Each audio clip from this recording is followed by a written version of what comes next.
La especie humana es quizá una de las pocas sobre este sistema de cosas que posee la capacidad de razonamiento, estableciéndose esta como una regla más que una excepción. Pero dichas excepciones también existen y es necesario otorgarle un lugar importante en el mundo jurídico que nos circunda.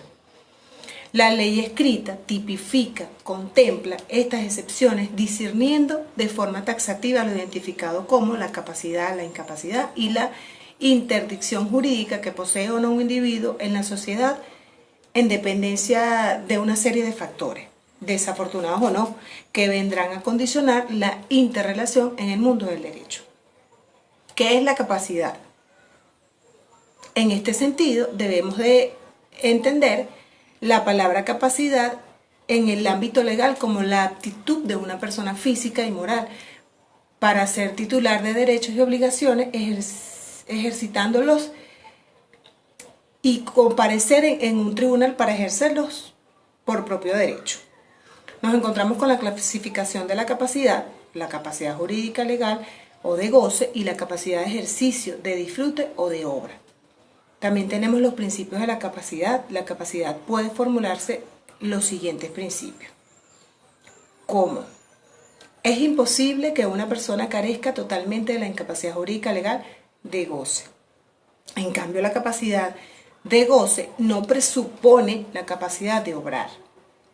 Las normas que rigen la capacidad jurídica y la capacidad de obrar son profundamente distintas.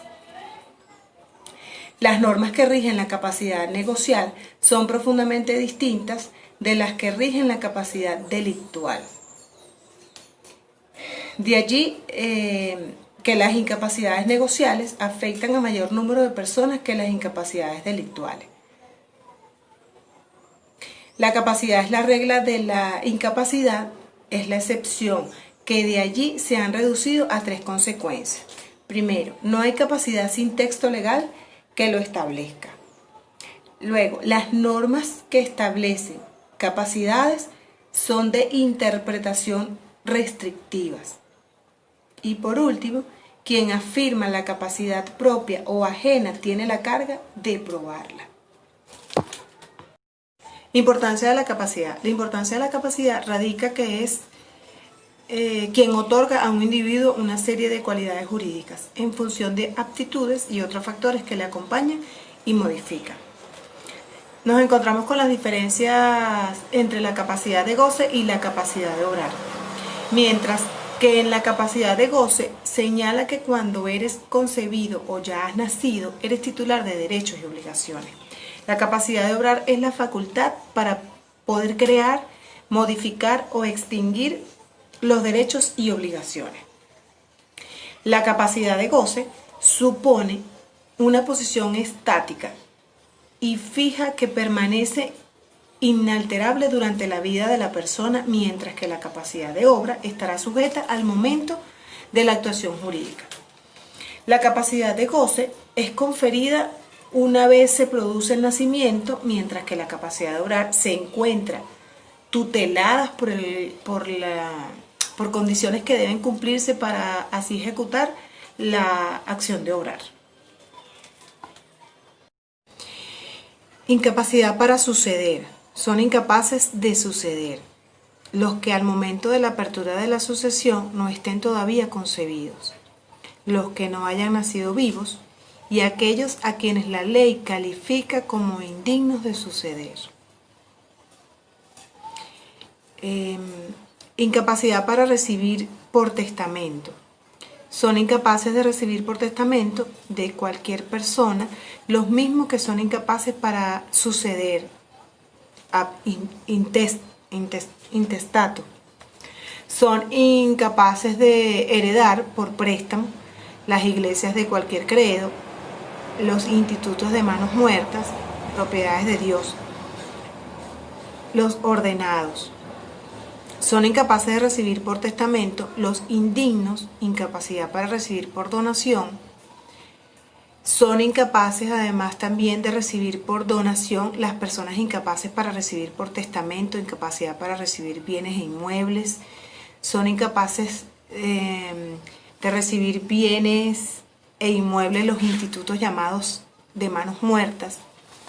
incapacidad en materia de ventas, son capaces de vender y comprar entre sí marido y mujer. Son incapaces de comprar las personas señaladas en el artículo del Código Civil 1482. Incapacidad por razón de tutela. Incapacidad de obrar. Las principales incapacidades de obrar en materia negocial son incapaces en mayor o menor grado los menores, los entredichos y los inhabilitados. En materia delictual son incapaces las personas privadas de discernimiento en el momento de cometer el hecho lícito. Incapacidad natural y civil. La incapacidad natural es la que deriva de la propia naturaleza y que por ella debe ser reconocida por la ley. La incapacidad civil es la que establece la ley. La incapacidad de defensa social es la que primeramente se establece no en protección del incapaz, sino por la necesidad colectiva. ¿Qué es la interdicción? Es la aptitud jurídica de la persona derivada de sanción civil añadida a la penal. Clase de la interdicción. La interdicción puede ser judicial o legal. La judicial es la interdicción resultante de un defecto intelectual habitualmente grave. La legal es la interdicción resultante de una condena a presidio. La interdicción sin defecto intelectual y tutela del entredicho. Esta ley presume que goza de absoluta capacidad para gobernar su persona y bienes. La capacidad que se presume es la regla de la incapacidad. ¿Qué es la tutela ordinaria? Es una función de interés público ejercida por las personas que designe el juez de la niñez y adolescencia, y de la que nadie puede eximirse, sino por causa legítima.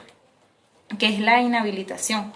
La inhabilitación civil consiste en una privación limitada de la capacidad negocial, en razón de un defecto intelectual que no sea tan grave como para originar la interdicción en razón de probabilidad. Clase de la inhabilitación. La inhabilitación puede ser judicial o legal. La inhabilitación judicial puede ser decretada o declarada, que es la que pronuncia un juez. Dentro de este tipo de inhabilitación existe la decretada y declarada. Inhabilitación legal es la que afecta a las personas determinadas por la ley sin que sea necesario un pronunciamiento judicial alguno. El régimen jurídico del inhabilitado judicial. La primera regla nos dice que la inhabilitación no priva del libre gobierno de la persona, y en la segunda, en materia de capacidad, los efectos de la inhabilitación judicial son variables. Los inhabilitados no tienen una capacidad uniforme, ya que nuestro legislador ha establecido un régimen flexible que permite al juez graduar la capacidad a las necesidades del caso concreto.